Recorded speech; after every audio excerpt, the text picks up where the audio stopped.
ఎగ్జాంపుల్గా తీసుకోవచ్చు. శిశుపాలుడు అంటే కృష్ణుడికి చిన్నప్పటి నుంచి అసూయ.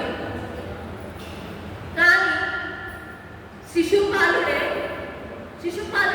తండ్రి శిశుపాలుడిని చంపుతారు. శిశుపాలుడు చావు మనకి ఏం చెప్తారంటే తన తల్లికి తెలుస్తుంది, కృష్ణుడి చేతుల్లోనే శిశుపాలుడికి చావు ఉంది అని తెలిసి మాట తీసుకుంటుంది అనమాట.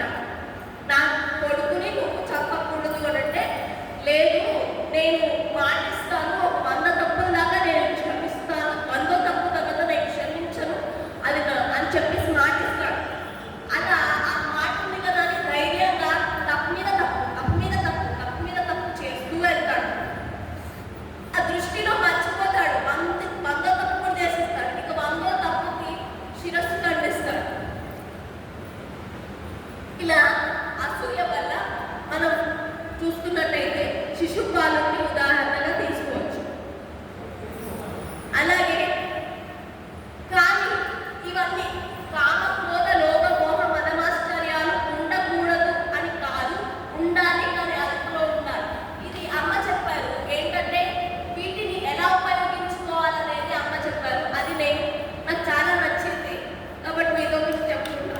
ఈ కామ క్రోధ లోభ మోహ మదమాశ్చర్యాలను ఎలా ఉపయోగించుకోవాలంటే, కామము అంటే కోరిక, తీవ్రమైన సాధన చేయాలి అనే కోరిక ఉండాలి. అంటే శ్వాస మీద ధ్యానం చేస్తూ ఉండాలి అనే కోరిక ఉండాలి. ఎదుటి వాళ్ళు మనకంటే ఎక్కువ సాధన చేసేస్తున్నారు, కోరిక మీద అంటే సాధన చేయాలి అనే కోరిక తీవ్రంగా ఉండాలి. ఒకటి కామం. 2 క్రోధం అంటే కోపం వచ్చేసి దేనిపై ఉండాలి?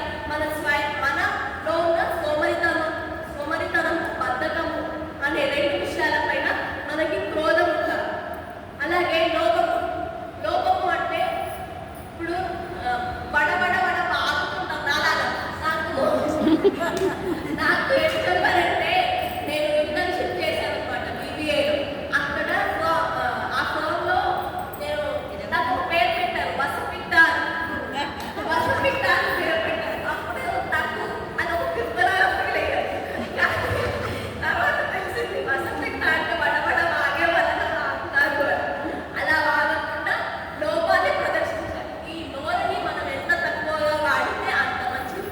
అందుకే పత్రి గారు మనకి 18 ఆదర్శ సూత్రాల్లో 3వ సూత్రంగా చెప్పారు, ఎంత వీలైతే అంతగా మౌనంగా ఉండాలి అని.